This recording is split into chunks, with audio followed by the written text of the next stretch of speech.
Assalamualaikum warahmatullahi wabarakatuh. Kembali lagi di tutorial SIMGOS. Kali ini kita akan belajar bagaimana mengintegrasikan SIMGOS dengan Satu Sehat. Langsung saja bisa dibuka dokumentasi SIMGOS, kemudian ke menu integrasi dan ke menu Kemenkes. Nanti dicari ada menu Satu Sehat. Oke. Di sini kita bisa langsung buka terminal atau putih. Jadi untuk teman-teman di Windows bisa buka putih, sedangkan teman-teman di Mac atau di Linux bisa buka terminal ya.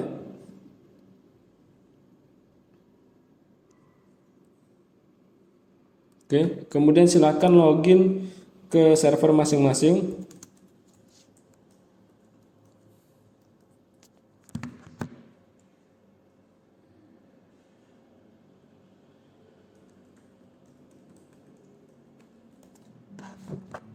Oke, kemudian silakan di copy bagian perintah yang pertama,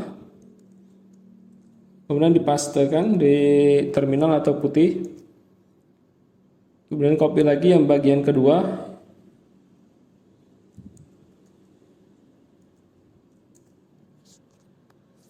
nah di sini teman-teman bisa lihat pengaturan local.php ya. Langsung saja teman-teman bisa cari dengan ketik Ctrl W atau di scroll ke bawah ya. Saya ketik Ctrl W.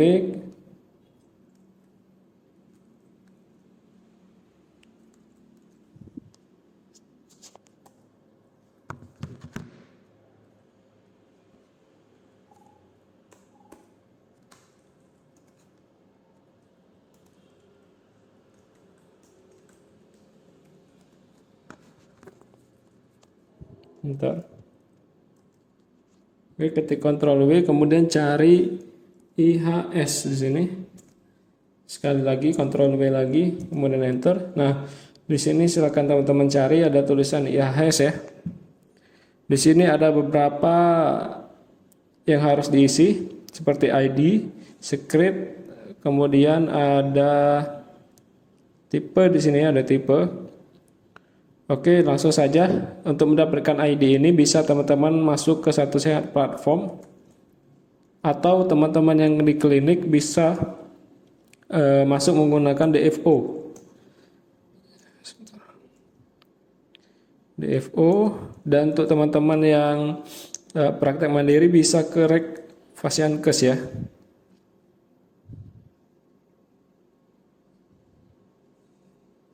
Oke, di sini saya menggunakan DFO karena saya sedang mengkonfigurasi untuk klinik. Silakan masukkan username dan password. Baiklah, di sini saya sudah masuk ke DFO. Silakan teman-teman ke menu RME. Nah, bagi teman-teman yang belum mengisi silakan diisi ya. Maka sudah memiliki RME, kemudian jenis pengembang dan vendor. Kemudian di submit. Setelah di submit akan mendapatkan ID Satu Sehat. Nah, ini bisa teman-teman jadikan patokan untuk memasukkan data di local.php tadi. Kemudian di sini ada ID yang diberikan oleh DTO. Di sini teman-teman bisa masukkan client ID ya. Di sini ada client ID.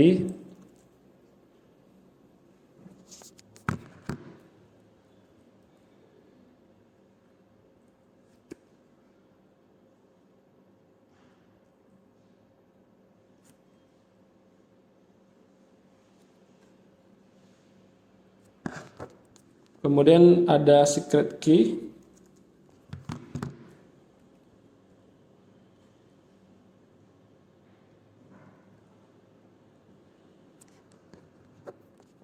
Nah, karena kita menggunakan ini untuk production bukan untuk development lagi, silakan teman-teman ubah tipe KSC-nya menjadi production.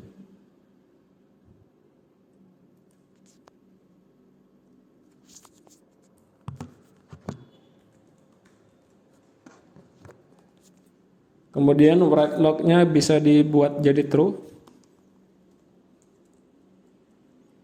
Nah, ini satu lagi penting masalah URL ya. Jadi URL yang digunakan di sini adalah URL untuk development. Bagaimana kita merubah ke URL-nya production bisa teman-teman lihat di dokumentasi satu sehat. Sehat bisa dicari dengan satu sehat endpoint. Oke, di sini satu sehat endpoint ya. Nah, teman-teman bisa masuk ke endpoint information. Kemudian di sini ada production. Nah, silakan diperhatikan URL-nya ya. Yang diberikan contoh di sini base URL, out base URL, di sini ada out URL. Ini bisa teman-teman rubah seperti ini. Nah, bisa teman-teman lihat bahwa ini, ntar saya bandingin dulu. Di sini ada, bisa kita hapus bagian DTO, kemudian bagian dev-nya, oke. Kemudian base URL. Nah, di sini ada URL, bisa dilihat. Jadi ini saya hapus DTO-nya, kemudian saya hapus yang dev ya. Oke, sudah sama. Terakhir ini ada consent. Consent ini DTO-nya tetap sama, tapi kita hapus bagian dev. Nah, oke. Nah, di sini ada satu lagi yaitu KYC ya, Know Your Customer. Ini bisa kita hapus bagian DTO dan dev-nya ya. Oke, bisa seperti ini. Kalau sudah selesai, silakan teman-teman simpan dengan cara Ctrl O, kemudian Enter. Oke, kemudian Ctrl X untuk keluar.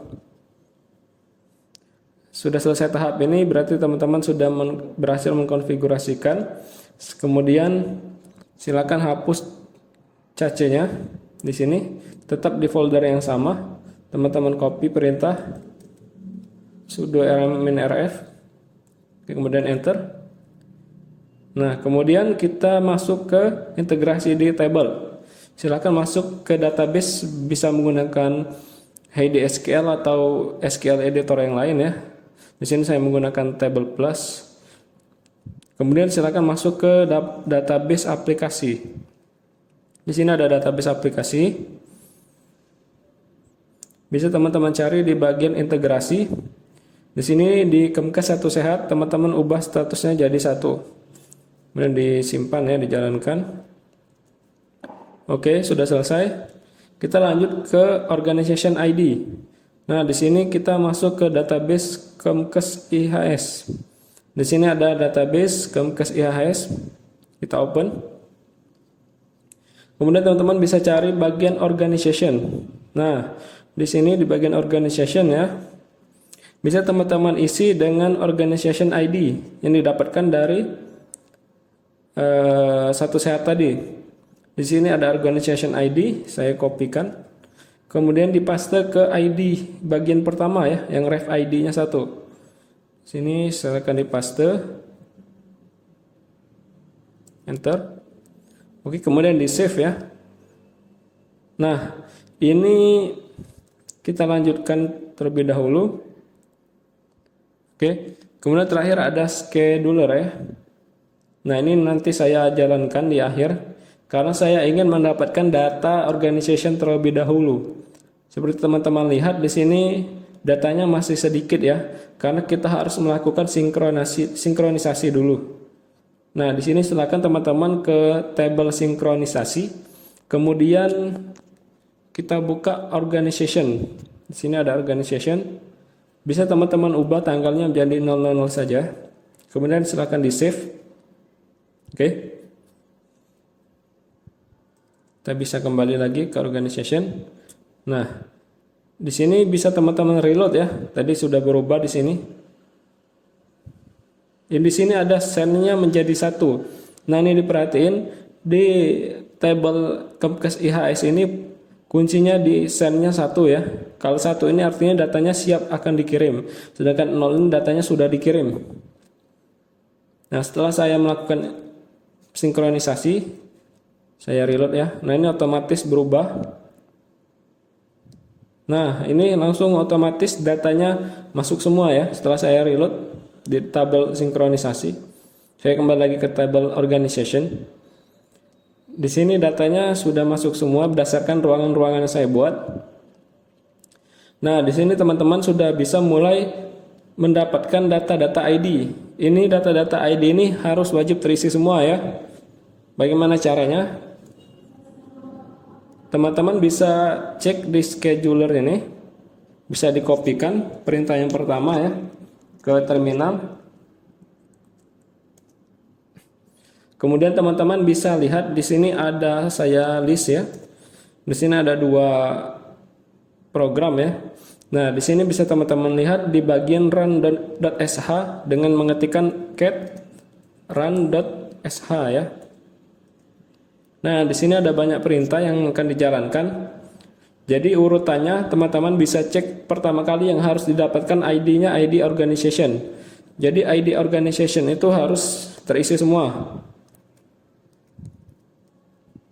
Oke. Ini harus terisi semua.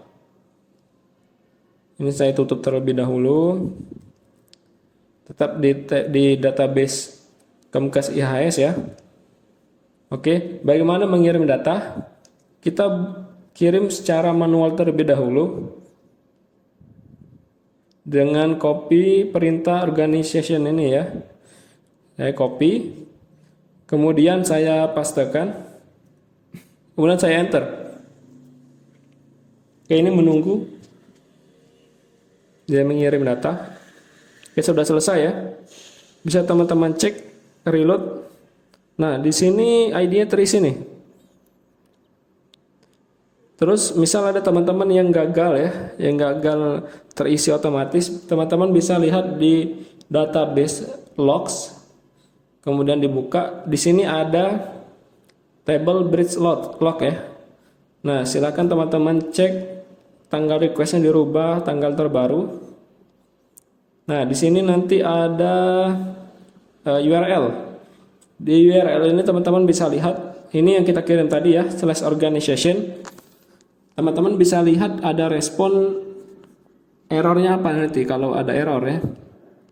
Ini karena saya berhasil, jadi dia otomatis terisi. Dan ini berubah jadi 0, sedangkan yang selanjutnya berubah jadi 1. Oke, di sini biasanya kalau ada yang salah, error, kita harus manual mengisi ID yang pertama kali ini, yang bagian 101. Manual itu bagaimana? Bisa kita lihat di Postman. Teman-teman bisa buka Postman. Kemudian teman-teman bisa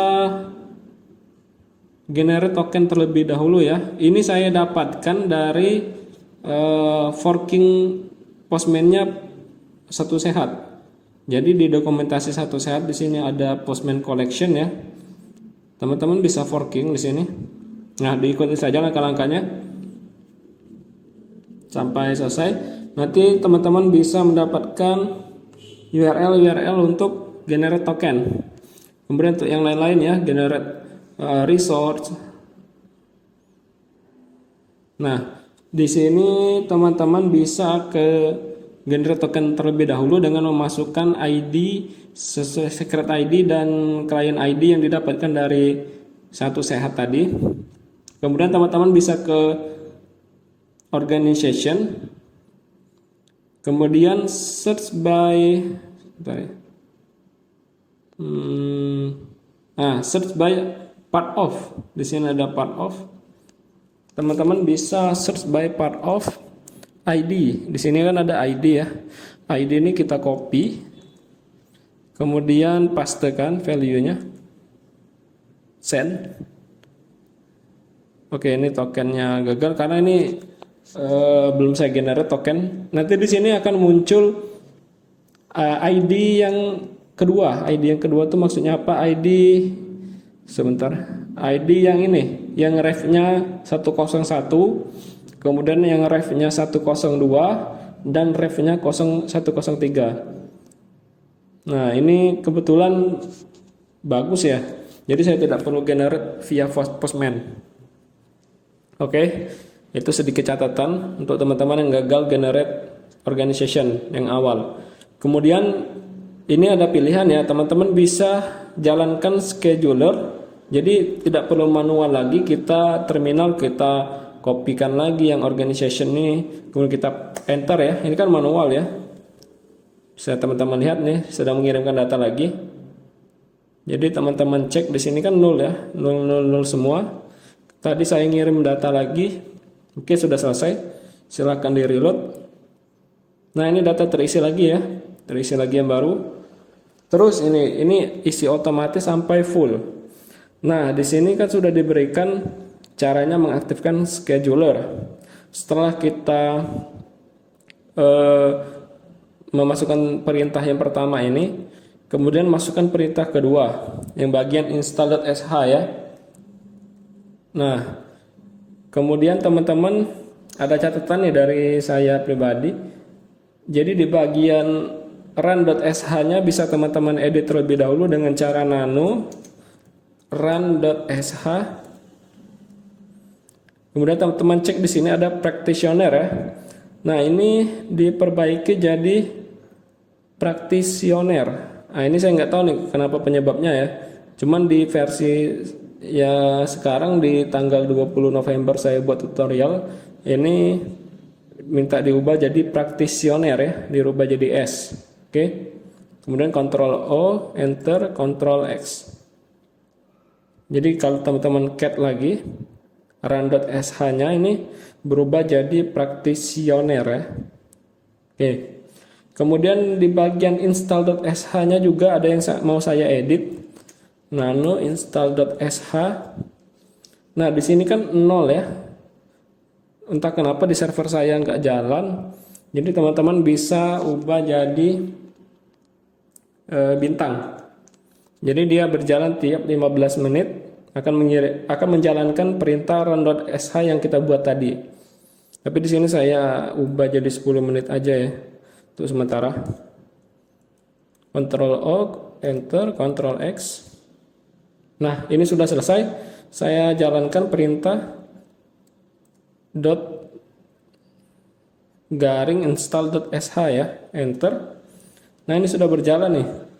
Schedulernya sudah berjalan dan akan menjalankan setiap 10 menit seluruh perintah ini ya.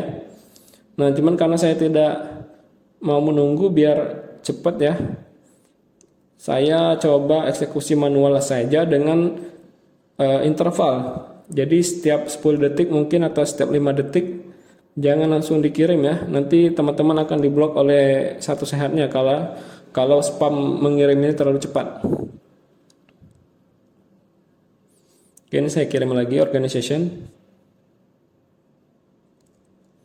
Ya, reload. Ini mulai masuk lagi ya. Saya tunggu dulu beberapa detik.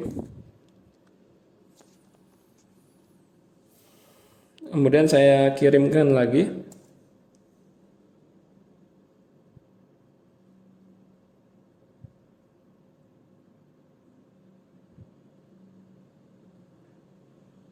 Ini agak lama karena mungkin banyak data. Kita lihat, nah ini sedikit lagi sudah selesai ya. Oke, saya tunggu lagi agar tidak diblok oleh pihak Satu Sehat.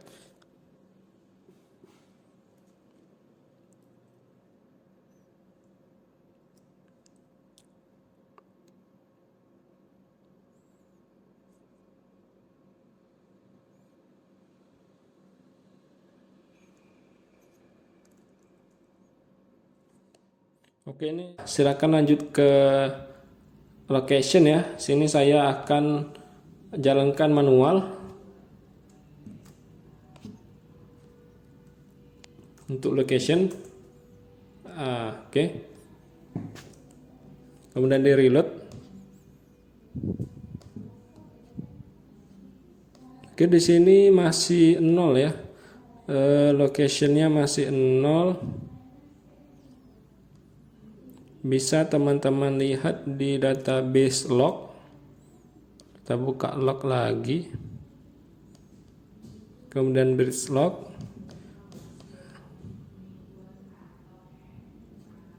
Oke, di sini coba saya cek URL ya.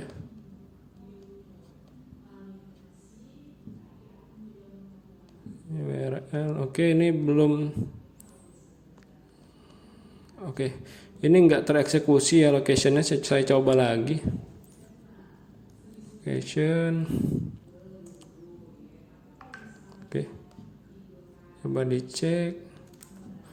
Oke nih, saya ngerti nih. Karena di sini flag sendnya cuma 0 nih, belum 1 ya. Terus bagaimana agar terkirim datanya? Teman-teman coba ubah jadi 1, kemudian simpan. Oke, di sini datanya tiba-tiba jadi 0. Nah, di sini teman-teman bisa cek di trigger ya.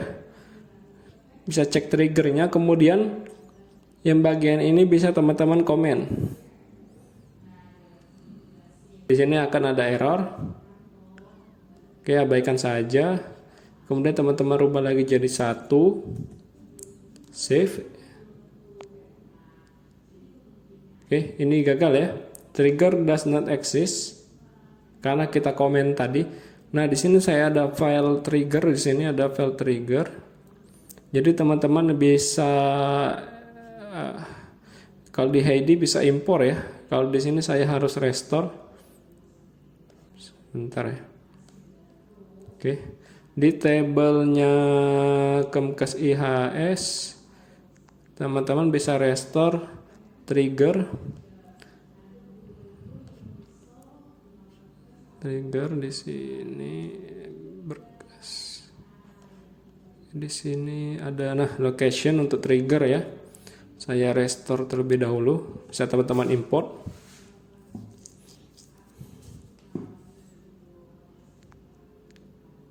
Oke, sudah selesai. Di sini saya reload ya. Saya reload. Tidak saya save. Oke. Nah, di sini jadi satu lagi. Jadi satu sendiri ya. Nah, setelah jadi satu, silakan teman-teman running perintah ini, location. Oke, ini sudah berjalan sepertinya. Saya reload. Nah, ini sudah dapat ID ya. Kemudian yang keduanya berubah jadi satu semua nih, siap untuk dikirim. Jadi teman-teman bisa trigger manual. Bisa jalankan manual lagi perintahnya.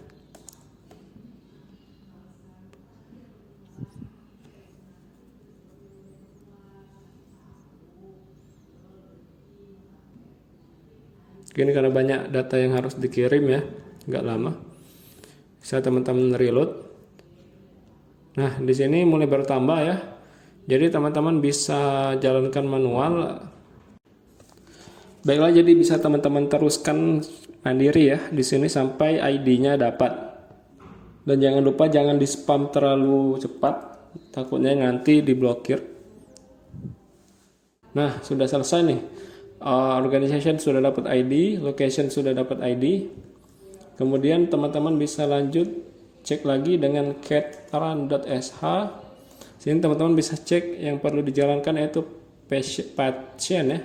Nah, tapi pasien ini udah otomatis nanti setiap pasien yang diakses melalui rekam medis ini berjalan, auto berjalan nih. Saya contohkan.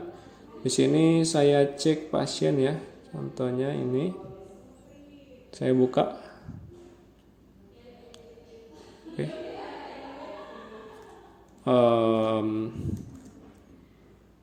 Oke, sebentar. Saya cek kenapa datanya tidak dapat.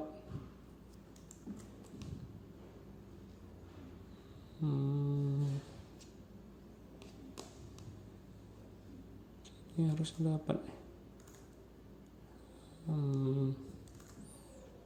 Davin. Oke, ini KTP juga mempengaruhi ya. Kita cek lagi data yang lain. Nah, ini berarti tadi KTP-nya mungkin salah, ini nick-nya. Ini otomatis ID-nya langsung dapat ya. Nah, jadi untuk pasien bisa kita lewatkan. Kemudian ke perintah practitioner. Nah, perintah practitioner teman-teman balik lagi ke database. Di sini ada table practitioner. Nah, di sini kan masih 00 semua nih. ID-nya belum dapat. Silakan teman-teman jalankan. Oh ya, ini kalau teman-teman masih kosong ya, bisa teman-teman sinkronisasikan seperti cara yang awal. Jadi ditulis 00 di tanggal terakhir. Oke, dan save. Bisa di reload. Oke, di sini bentar saya keluarkan terlebih dahulu. Di practitioner, teman-teman bisa jalankan perintah yang ini practitioner. Oke, enter. Kita bisa ke langkah selanjutnya yaitu encounter. Di sini ada encounter.